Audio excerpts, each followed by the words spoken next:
What's happening, guys? I'm a time-traveling cowboy right now, and I'm come here to the year 2021 to tell you that I'm a flow state coach, which means that I help you feel better and perform better. Today I want to talk about these state chasers, these bliss junkies, okay? There's a lot of people out there that are dependent on the flow state.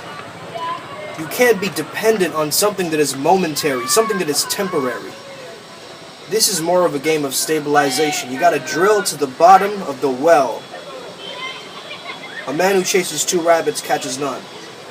And I see a lot of people sampling the spiritual flea market, sampling the spiritual buffet, but not really embodying deep spiritual truths. Just because you've had a bad spiritual experience with a teacher, you hop onto the next thing, and then you do the next course, and the next program.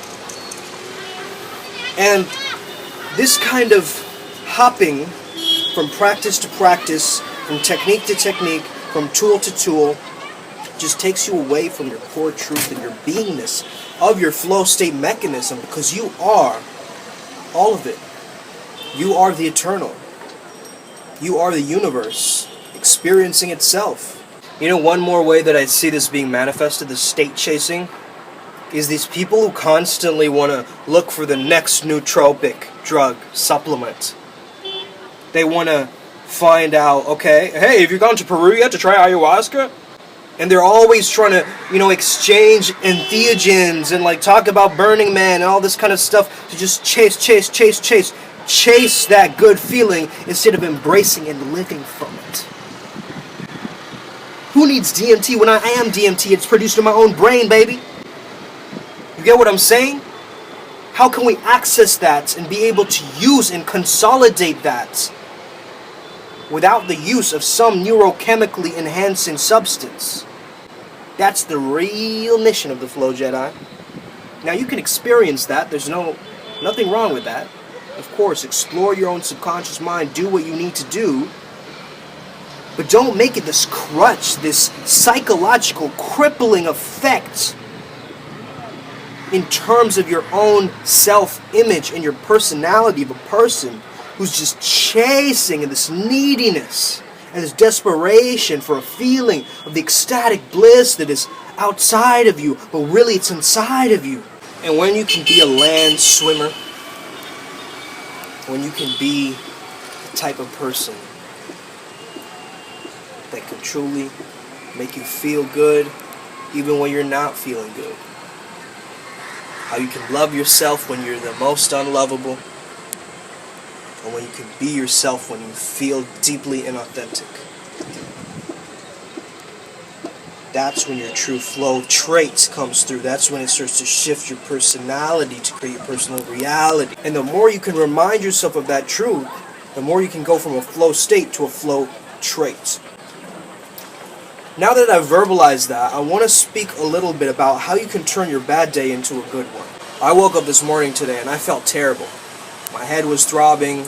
I didn't feel like getting out of bed. I felt like I had been hit by a truck almost, right? I felt like I didn't want to get up at all at my usual wake-up time, which is around 4 a.m. Sometimes I wake up earlier, like 3:45, around that time. I woke up around 3:55 and I was just like, man, I don't want to get out of bed. I don't want to get things done. Though I have a lot of different projects pending, though I have a lot of things to do, though I have a lot of coaching calls to get on, a lot of different things to market, different content to create like this, I didn't feel it. And immediately I went on this rationalization visualization. This is what I'm going to call it. Have you ever had one of these? You ever have a rationalization visualization? Like what would happen, like the consequences that would happen of you staying in bed for longer, and then seeing how the excuses will make you act later on in the day? Like that's what happened. I actually future projected to later on today, and I thought, how would my morning start if I were to start it differently? Right? If I got up right now, if I did what I needed to do, and later on in the day I took maybe a 15-minute nap or so, And then I got back up again, and then I started to crush the day, actually crush the day, and get the things that I had to do done. Instead of depending on the flow state, depending on motivation to arrive or inspiration to divinely hit me, I had to create that. I had to generate that momentum. And so I got up, I got things going again, and I realized, like, no, I can't let people down. People are watching me, being lazy lets other people know that are following me that I'm not true to my brand integrity, I'm not true to my mission, and I'm not showing up for a really lame reason, which is I need to hit the snooze button. Okay?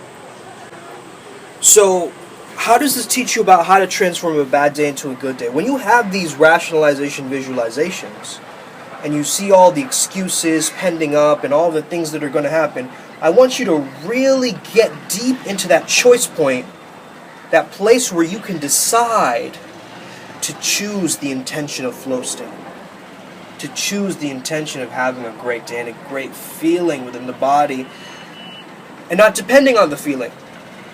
Because even in a bad feeling, in a bad state, you could say, in the lowest state possible, if you can make yourself go, that's the true win.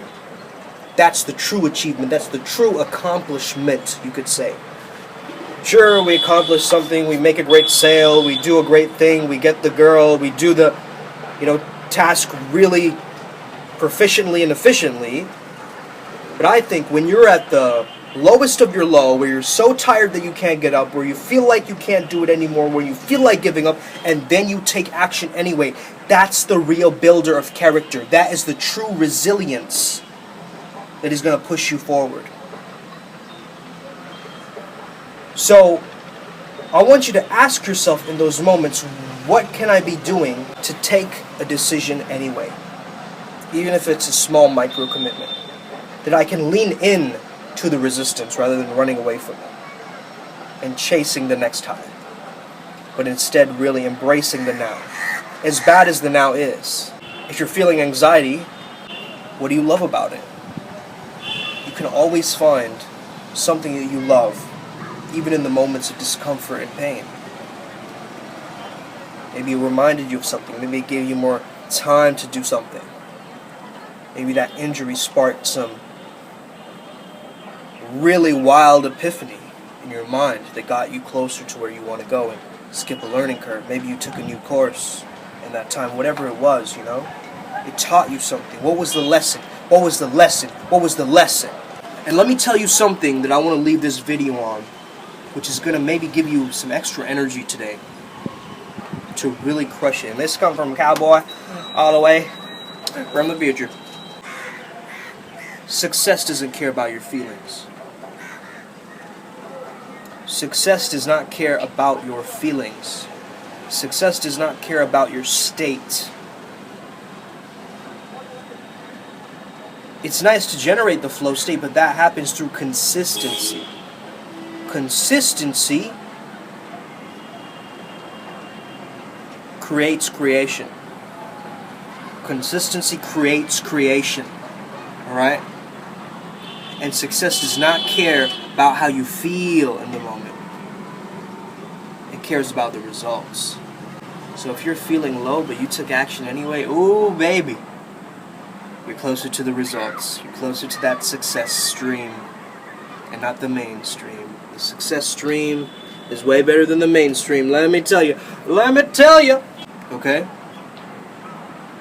So go out there today, and even if you don't feel like it, it's okay. Push through anyway. You got this. We got this. Upward Spiral Gang, let's get it. Flow Jedis, join the Telegram group. You already know what it is. Hit the subscribe button. If you aren't following me already, have an amazing day. May the flow be with you and stay legendary.